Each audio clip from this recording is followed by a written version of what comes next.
Hello again, this is Theolyn. So, what is our angel script card for today? Well, here it comes. Mystery, mystery. And turn it over. And we have Aleph, the beginning. This is interesting because a few days ago we had tour community.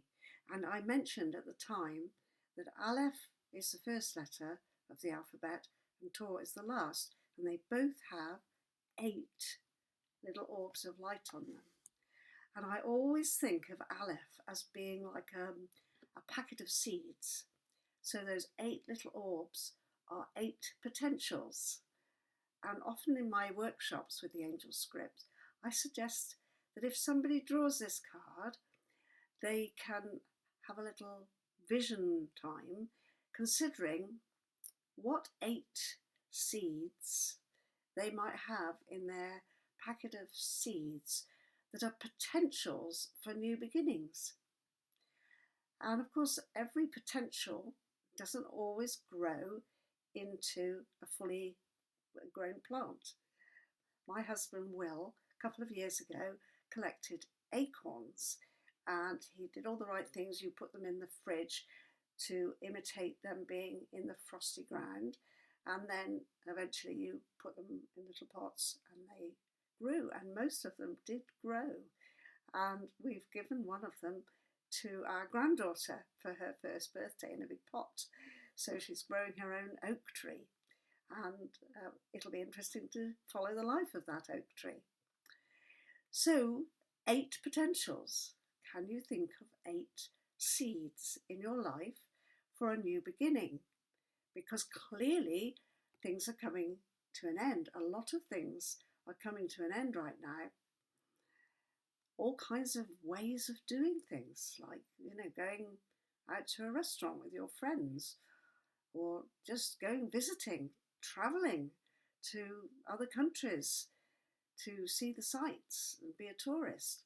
Lots and lots of things are definitely slowing down and possibly coming to major changes. They may never ever be quite the same again. We shall see over the next few years. But this definitely feels like a turning point for the whole globe, and it definitely feels like at a turning point you can make choices, new choices. So Aleph tells us we can create new beginnings even while the old is falling away. So that's our bit of angel wisdom for today. Now, I want to get back to near-death experiences. I've been talking about those on and off, and they're really important when we consider our own lives. A man called Dag Hammarskjöld was once the Secretary of the United Nations, and he said something which has always stuck with me, and that is how we consider our death has a great bearing on how we live our life. And at this time, when so many people are facing up to death, possibly for themselves, possibly for loved ones, there is a sense that the angel of death is hovering over people who didn't really expect to deal with that visitor.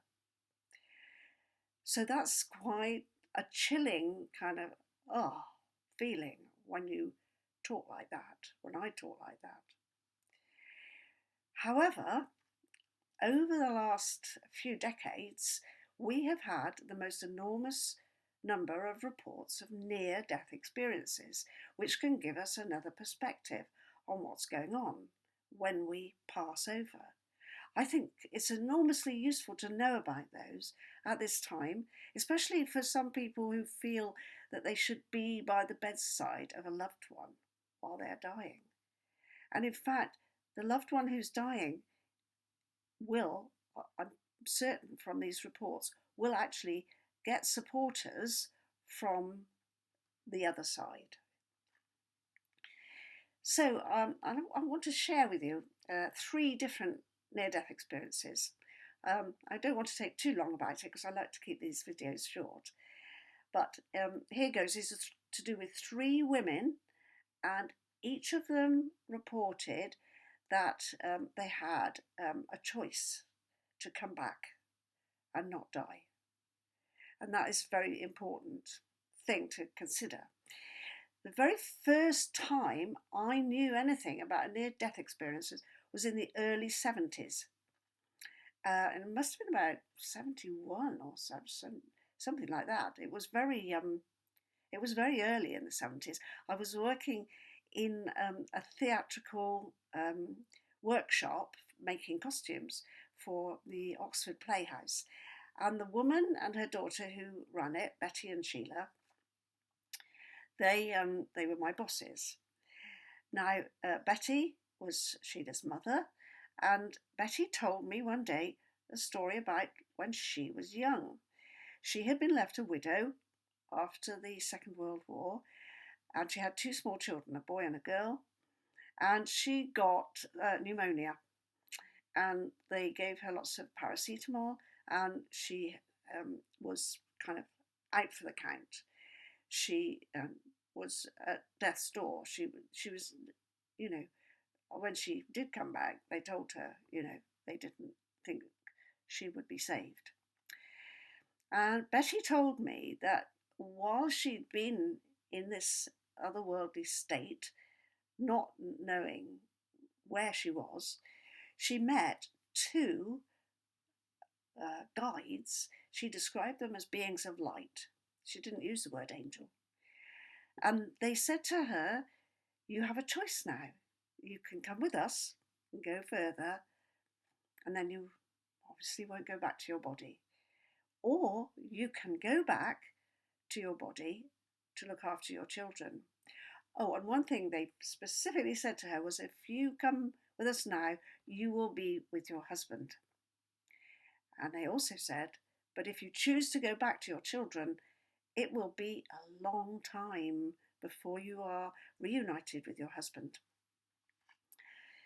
So many, many years later, I met Sheila in Oxford one day, walking through Oxford, a long time after I'd been working there. And she told me that her mother had died, and that her mother was in her 80s at that point. I think when I met Betty, she was probably only in her 60s.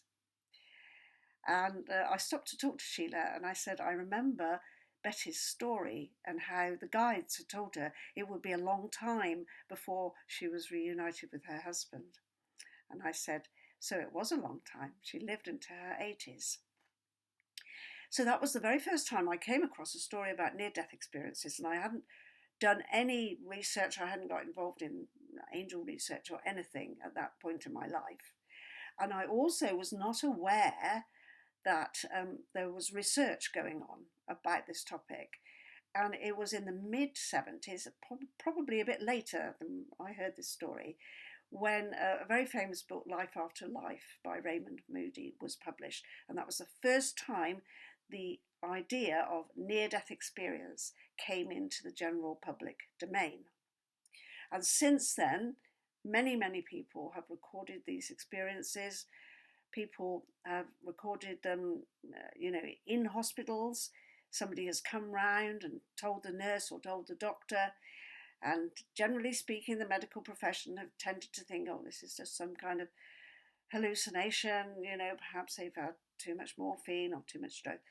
But the growing evidence is that something is going on where the consciousness of the person has left the body and is having other experiences, even though the body sometimes appears to actually be dead and as flatlined. So that was the first case that I ever heard of. That was Betty's story. Now, I'm going to mention another story which I've come across quite recently, and I'll give you a link to a YouTube video about it. This is about a woman called Elizabeth Crone, who has written a book in conjunction with Jeffrey Kripal, I think he pronounces his name, called Changed in a Flash. And this is about the experience she had when she was going to the synagogue with her 2 small boys, and there was a storm, and as she was rushing across the car park and the children went ahead of her, a lightning flash came down and she was gripping her umbrella by the metal bit, and so the lightning went right through her body, and she found herself in a kind of heavenly garden, and she heard a voice speaking to her, and the voice also told Elizabeth, you can choose to go back to your children. And she did. She chose to go back to her children, and in her case, she describes the re-entry into her body as being very painful because her body had been very badly damaged by the lightning flash. And in the YouTube video, she describes how she had, although she was going to a synagogue, she had no religious or spiritual belief about death or after death or what might happen. So I'll point you to that story because that's another one where somebody has a choice. And then the last one I want to tell you about, is Anita Morjani, Dying to Be Me. And Anita was resisting having chemotherapy for her cancer, and the cancer was very far advanced, and her husband took her into hospital and they told her she had 30 hours to live. Anita didn't have children. She was quite a young woman at the time, I think possibly in her 30s or early 40s. And the hospital oncologists told her husband that there was no chance that she was going to survive.